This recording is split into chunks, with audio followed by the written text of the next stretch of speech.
Hello and welcome to our webinar on preventive services for lung cancer screening. My name is Jennifer Boniface and I am one of the nurse analysts with the Provider Outreach and Education team. Today's webinar will focus on the clinical aspects for the Medicare preventive service of lung cancer screening. I have a few housekeeping items to go over with you before we start the webinar. You can find the link to the encore presentation of this webinar on our website's Training Center page at www.wpsgha.com, and it will be accessible for the next 60 to 90 days. Additionally, the recording will be uploaded to our YouTube channel under the Encore Presentations playlist, and both should be available within the next 15 business days. If you have any questions, please put those questions into the chat, and we will answer questions as time permits. Should we be unable to answer a question during the webinar, we will create a follow-up document and send it to all attendees afterward. We really want your feedback. It helps us develop the education on topics that may be of interest to you.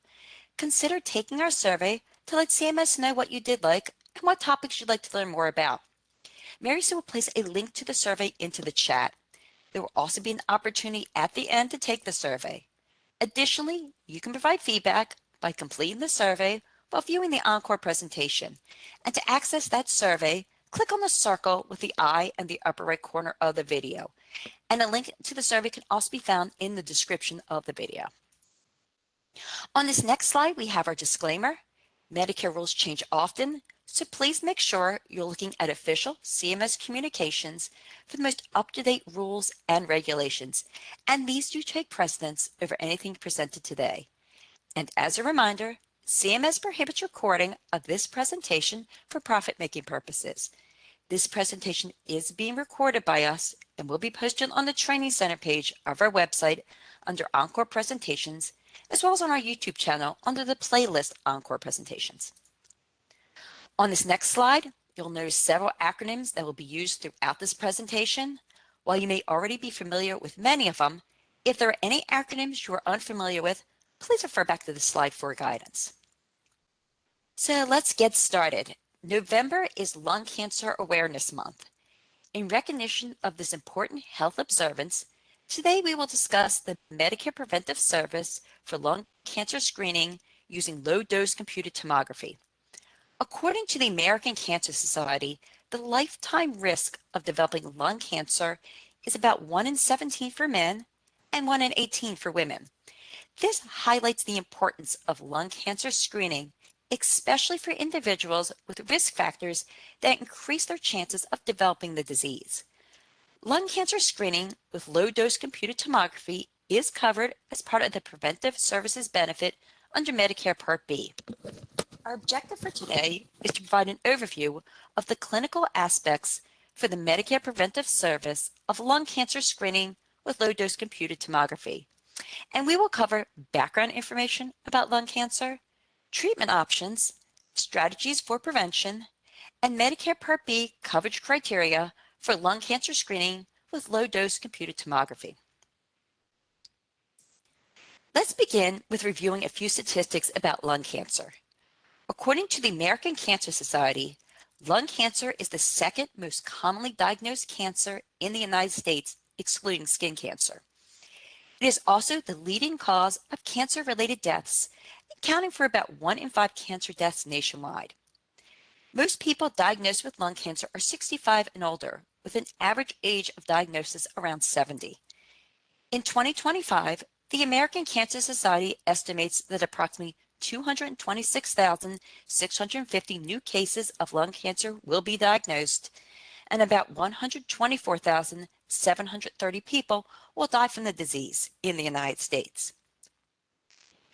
Different populations experience varying risks and types of lung cancer due to genetic, environmental, and lifestyle factors.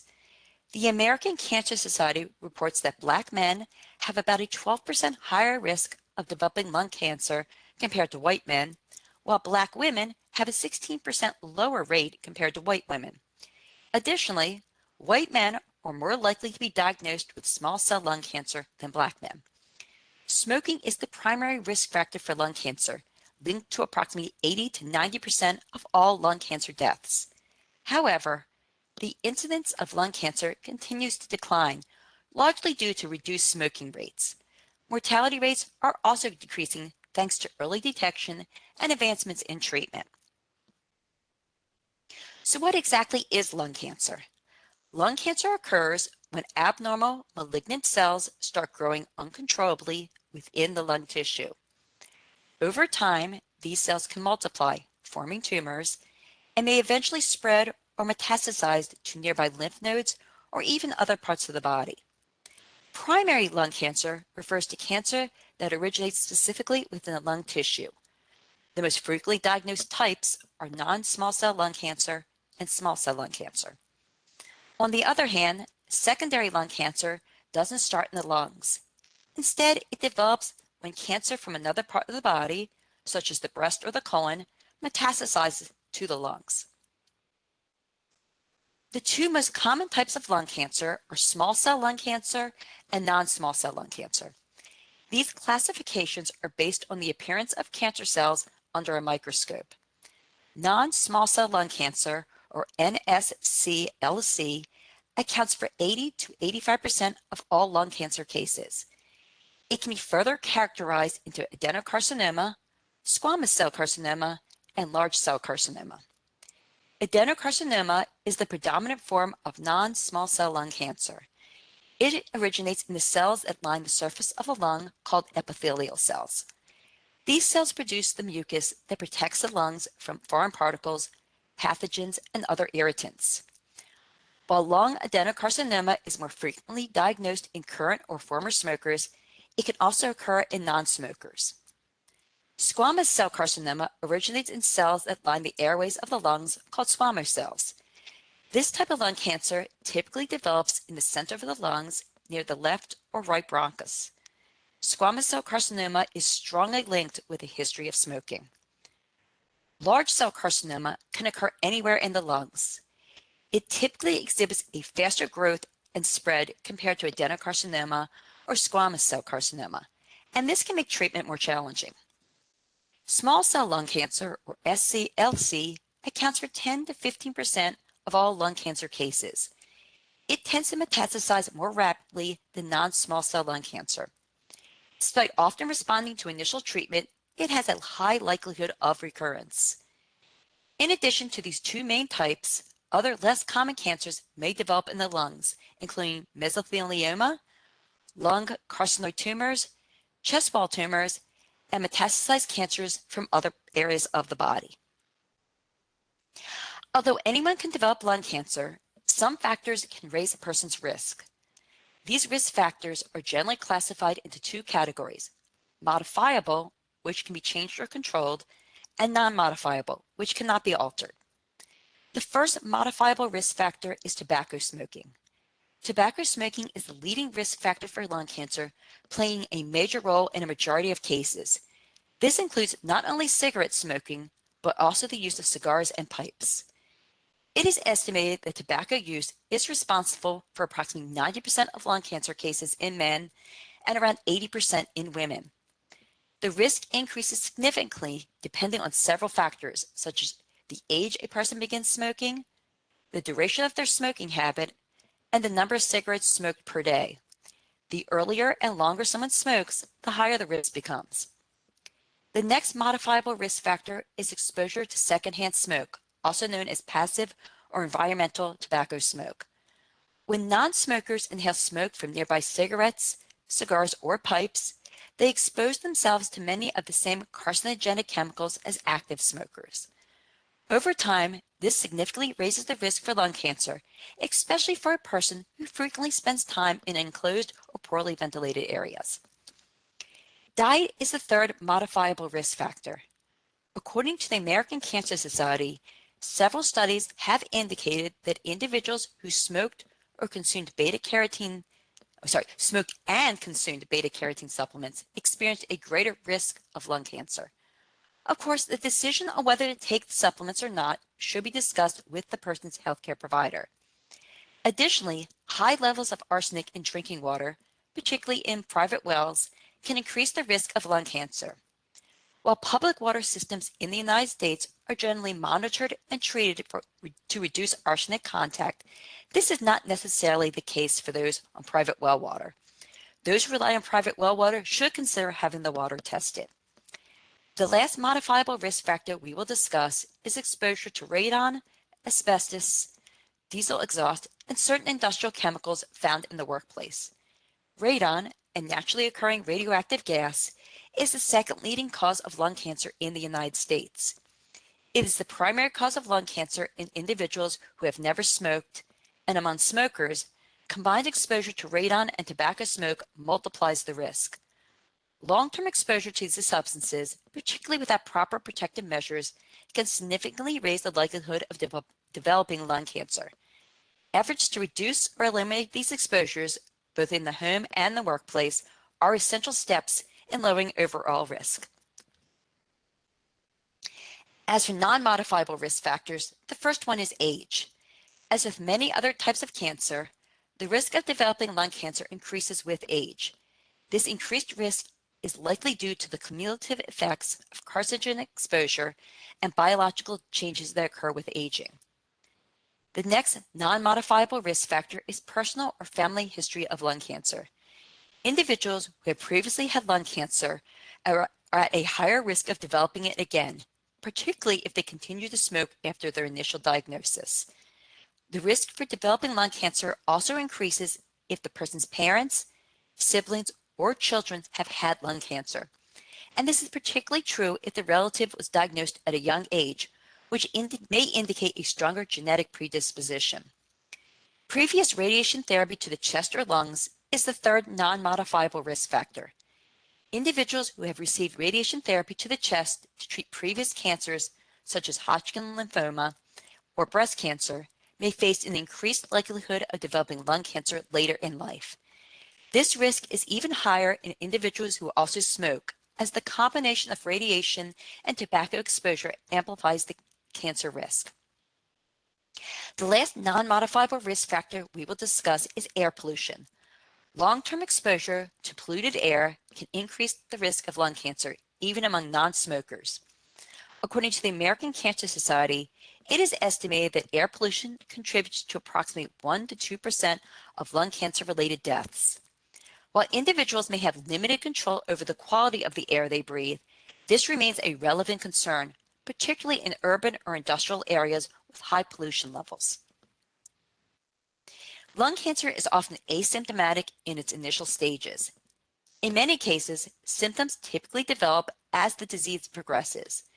As the cancer advances, patients may experience signs and symptoms such as persistent or worsening cough, cough with bloody sputum, hoarseness, chest pain or discomfort, shortness of breath, wheezing, frequent or recurrent episodes of pneumonia and bronchitis, fatigue, loss of appetite, unexplained weight loss, and swollen or enlarged lymph nodes in the mediastinum.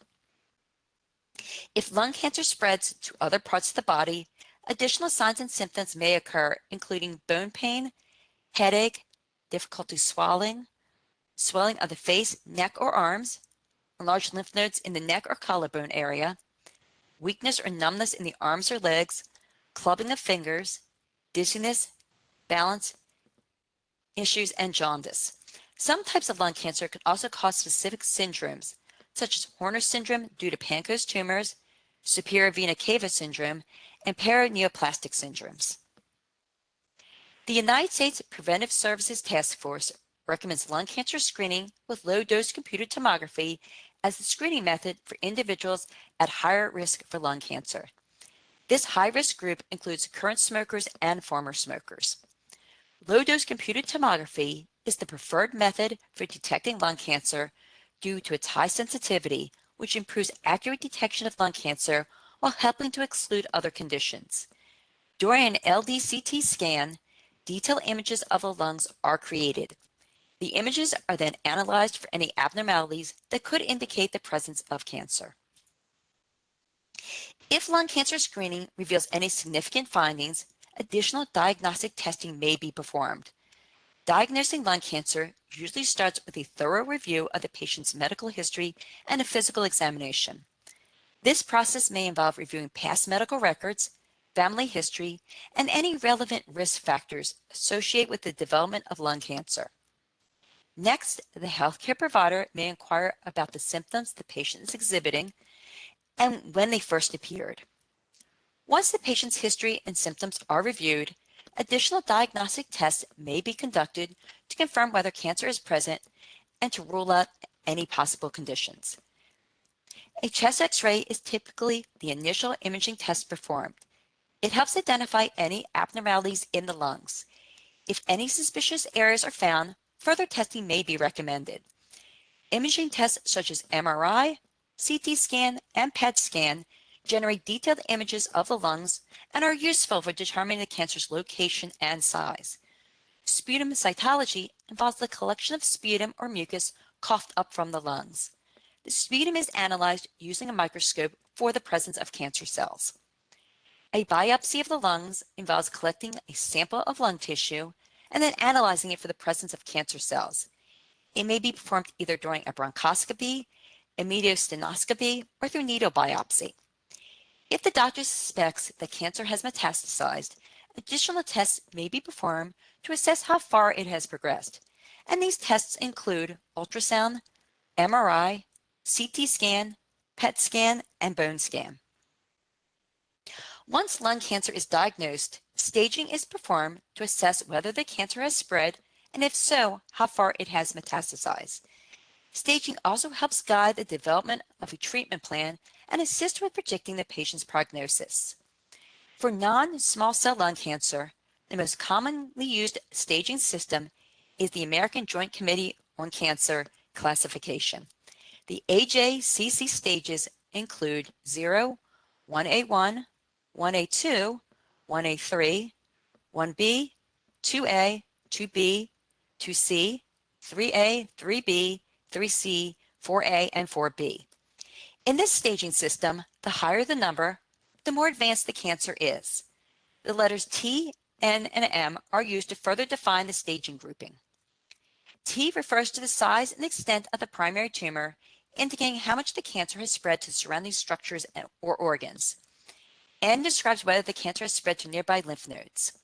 And M indicates whether the cancer has metastasized to distant sites, such as the brain, liver, bones, adrenal glands, or other parts of the lung. For small cell lung cancer, a two-stage system is used to determine the treatment plan for the lung cancer. The first stage is limited stage. Limited stage refers to lung cancer confined to a single lung. The cancer may also extend to the lymph nodes on the corresponding side of the chest. The second stage is extensive stage. Extensive stage refers to lung cancer that affects both lungs. It may also have spread to other parts of the body. We will not be discussing the details of each stage during this webinar. For a more comprehensive explanation, please consult the American Cancer Society's non-small cell lung cancer stages and small cell lung cancer stages, and links to these websites have been placed at the bottom of this slide and the previous slide. When developing a treatment plan, it's important to consider the specific type and stage of lung cancer. Several options are available for the treatment of lung cancer. They can be performed individually or in combination with each other. The first treatment option is surgical resection of the lung. This treatment option is used when the cancer is confined to the lung. Surgical resection is typically the first choice for patients diagnosed with early stage non-small cell lung cancer. However, since small cell lung cancer often metastasizes quickly, surgery is rarely used as the primary treatment for this type. Types of surgical resections performed for lung cancer include sleeve resection to remove sections of the lung surrounding the tumor, wedge resection to remove a small portion of the lung containing the cancer, as well as a portion of the surrounding healthy tissue, segmental resection to remove a larger section of the lung than the wedge resection without removing the entire lobe of the lung, lobectomy to remove the entire lobe of the lung, and pneumonectomy to remove the entire lung. Lymph nodes may also be removed during surgery to check for any involvement. The next treatment option is chemotherapy. Chemotherapy is used for both non-small cell lung cancer and small cell lung cancer. It may be given before surgery to help shrink the tumor or after surgery to reduce the likelihood of the cancer returning. Chemotherapy can also be used to relieve pain in patients whose cancer has metastasized to other parts of the body. It works by using a combination of drugs that target and destroy rapidly dividing cells, including cancerous ones. Chemotherapy can be administered either as an oral medication or through intravenous infusion. The third treatment option is radiation therapy. Radiation therapy is used to treat both non-small cell lung cancer and small cell lung cancer. Similar to chemotherapy, radiation therapy may be given before surgery to help shrink the tumor or after surgery if there's a risk of cancer recurrence. It can also be provided to provide pain relief for patients whose cancer has metastasized. Radiation therapy works by using high-energy rays to either destroy cancer cells or damage them, preventing further growth and division. There are three main types of radiation therapy used for lung cancer. The first is external beam radiation therapy, or EBRT. EBRT involves the use of a machine that delivers radiation therapy to the site of the lung cancer. It is used to treat both types of lung cancer. Next is brachytherapy, or internal radiation therapy. Brachytherapy involves the process of inserting small radioactive pellets or seeds directly into the cancer or into the airway adjacent to the cancer. It is used primarily for non-small cell lung cancer. The last type of radiation therapy is proton therapy. This therapy uses protons to directly treat the tumor. It is also used primarily for non-small cell lung cancer. Radiation therapy is often administered in combination with chemotherapy. Chemotherapy and radiation therapy are considered the most effective treatments for small cell lung cancer. Immunotherapy is the fourth treatment option. Immunotherapy is a treatment option for both non-small cell lung cancer and small cell lung cancer. It works by stimulating the body's immune system, enhancing its capability and capacity to detect and then kill cancer cells more effectively. Immunotherapy may also be used following surgery to help eliminate any remaining cancer cells. The next treatment option is ablative therapies. Ablative therapies are used to treat non-small cell lung cancer. These therapies work by destroying cancer cells and adjacent tissue using either cold or heat. Types of ablative therapies used for lung cancer include cold therapy, such as cryoablation, and heat therapy, such as radiofrequency ablation, or RFA, and microwave ablation, or MWA. Cryoablation uses liquid nitrogen or argon gas to freeze and kill cancer cells. Radiofrequency ablation uses high-energy radio waves to heat and kill cancer cells. And microwave ablation uses electromagnetic energy to heat and eliminate cancer cells. The sixth treatment option is targeted therapy. This treatment option is used for non-small cell lung cancer. Targeted therapy medications work by focusing on specific molecules essential for cancer growth and spread. As a result, they ultimately cause cancer cells to die. Targeted therapy may also be used in cases of metastatic or recurrent cancer. The next treatment option is tumor treating fields therapy. This treatment option is used for non-small cell lung cancer. During this treatment, electrodes are placed on the chest and or the back. The electrodes are then connected to a battery pack worn in a backpack for about 18 hours each day. The device uses low-intensity, alternating electric fields that stop cancer cells from multiplying, which helps slow down tumor growth. Since cancer cells divide faster than normal cells, this treatment mainly attacks the cancer cells and causes less harm to healthy tissue. TTF therapy is often used alongside other treatments such as chemotherapy or immunotherapy to improve overall effectiveness. Finally, palliative care is the last treatment option we will discuss today. Palliative care, also known as supportive care, is available for both types of lung cancer. Patients receiving palliative care can continue to explore other treatment options for their cancer while also receiving relief from pain and symptoms. The goal of palliative care is to ease symptoms and enhance the quality of life for both patients and their families. There are several preventive measures a person can take to help reduce the chance of developing lung cancer. The first preventive measure is quitting smoking or never starting in the first place. When a person quits smoking, the risk of developing lung cancer starts to decline. However, even after quitting, the risk remains higher than that of someone who has never smoked. The American Cancer Society's Great American Smokeout, which takes place every year on the third Thursday of November, provides valuable resources and support to help individuals quit smoking. Additionally, Medicare offers smoking cessation counseling as part of its preventive services, providing support for eligible beneficiaries who are trying to quit. And we'll be hosting a webinar on November 10th to discuss the clinical aspects for the Medicare Preventive Service of counseling to prevent tobacco use. And you can register for this webinar by going to the Live Events tab on the Training Center page on our website. The second preventive measure is to avoid secondhand smoke whenever possible.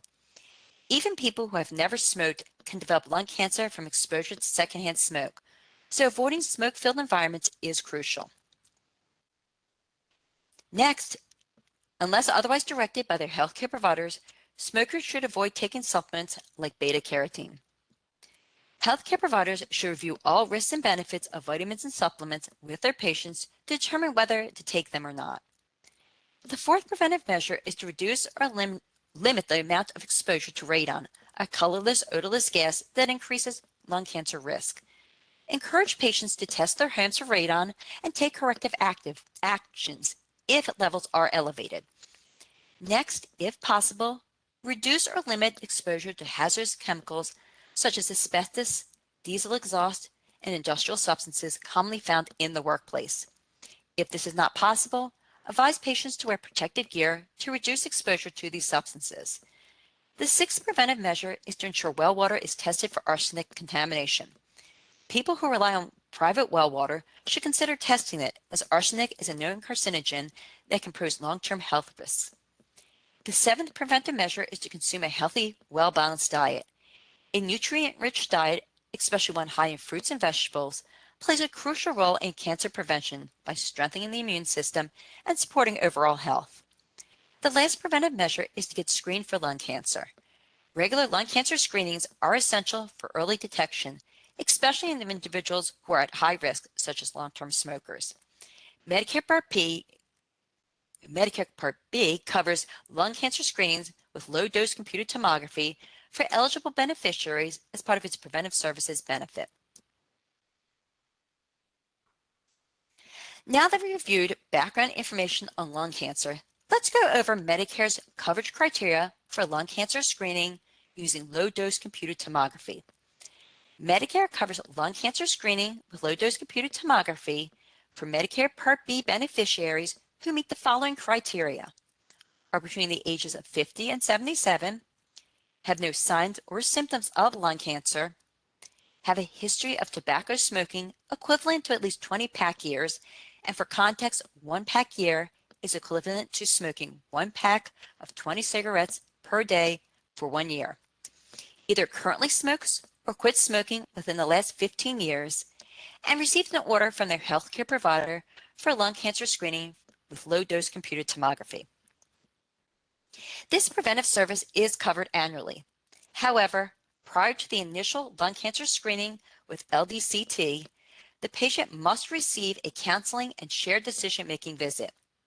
For subsequent annual screenings, the counseling and shared decision-making visit is not required, but may still be provided at the healthcare provider's discretion.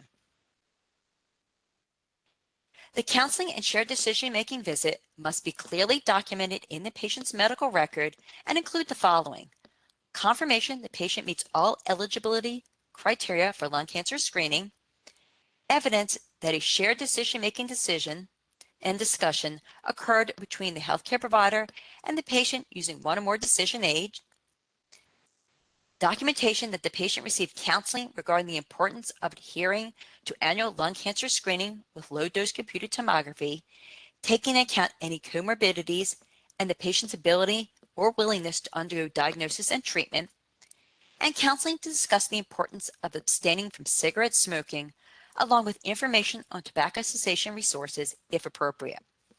When performing the counseling and shared decision-making visit, topics for discussion may include, but are not limited to, risks and benefits of screening, follow-up diagnostic tests, overdiagnosis, false positives, and total radiation exposure.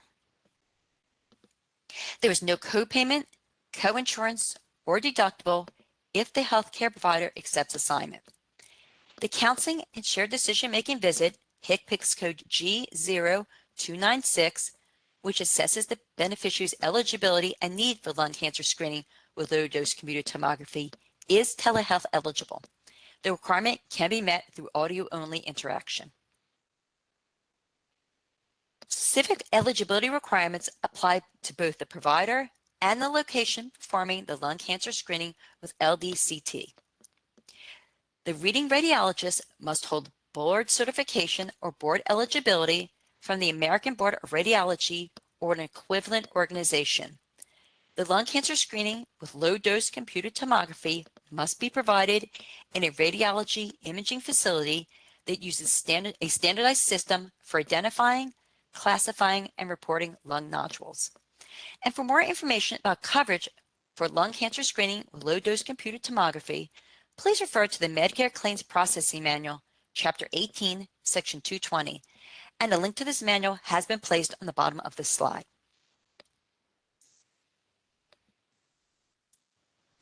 Documentation requirements for lung cancer screening with low-dose computed tomography include date service was provided, signed and dated physician or qualified non-physician practitioner order for the procedure performed, documentation that the counseling and shared decision-making visit occurred prior to the initial lung cancer screening with LDCT being performed, test results and documentation of any follow-up care or counseling that was given following evaluation of results, and documentation to support the medical necessity of this preventive service.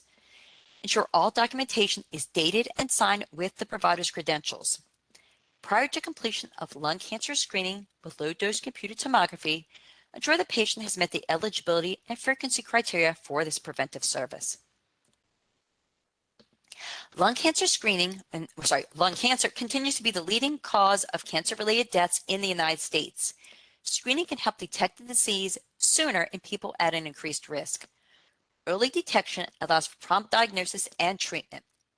Medicare covers lung cancer screening with low-dose computed tomography for eligible beneficiaries as part of the Preventive Services benefits under Medicare Part B. So as a recap, during today's webinar, we discussed background information about lung cancer, explained treatment options for lung cancer, discussed strategies for prevention, and reviewed the Medicare Part B coverage criteria for lung cancer screening with low-dose computed tomography. This slide includes several resources with links to information we discussed today. The first link directs you to CMS's Medicare Preventive Services chart, which outlines coverage details for lung cancer screening with low-dose computed tomography. The second link points to the National Coverage Determination 210.14 titled Lung Cancer Screening with Low-Dose Computed Tomography, which details coverage indications and limitations. Additionally, there is a link to lung cancer information from the American Cancer Society's website. Finally, you will find a link to our encore presentation covering the billing aspects of lung cancer screening and smoking cessation. Please use this slide as a reference when reviewing today's material. We are now at the end of the formal presentation. Please remember, if you have any questions, please put those questions in the chat. So if we don't get to your questions today during the presentation, we will send a document to all participants with answers following this webinar. And I am going to take a look at the questions because I do see one question. So give me one moment.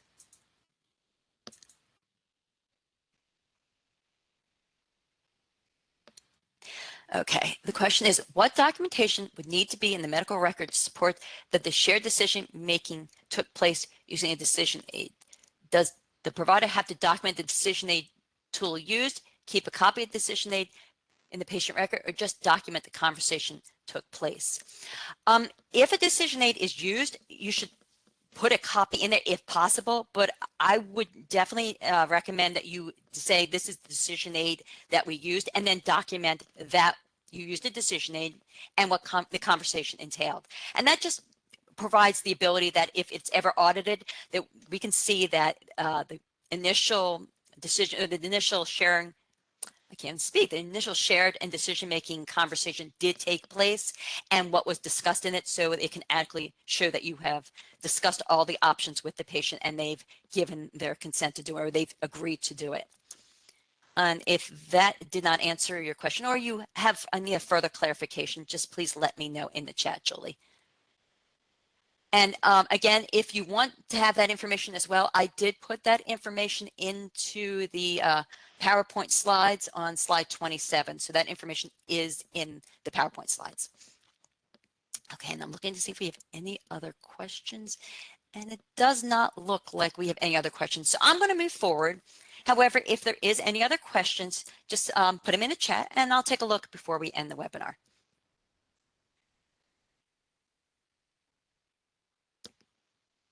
For those attending today's live event, in a few minutes, you will receive an email thanking you for attending. And the email should look like what you see on the left-hand side of your screen. Do not delete it without reading it. And this email contains your certificate of achievement, as well as a link to take the survey. And if you haven't completed it already, please take a few moments to complete the customer satisfaction survey. The contact hours for this event can be found in this email, should you require them for earning credit through a continuing education unit. If you don't see it, please check your junk or spam folder. Make sure to add the WebEx email messenger@webex.com to your safe sender, safe receiver list to avoid these emails going to junk or spam. And if you called into this webinar, just email us at wps.gha.education@wpsic.com with the name of this webinar and the phone number you used to log in, and we can email you your certificate of achievement. Following today's live event, if you think of any additional questions, you have 7 days from today to submit them.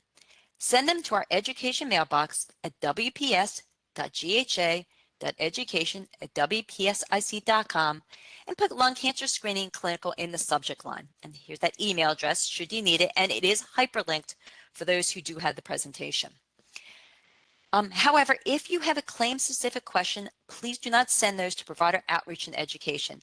Direct those questions to our customer service department, as we do not have access to your claim information and therefore unable to look up claims. Also remember that we cannot accept any type of PHI or PII via email.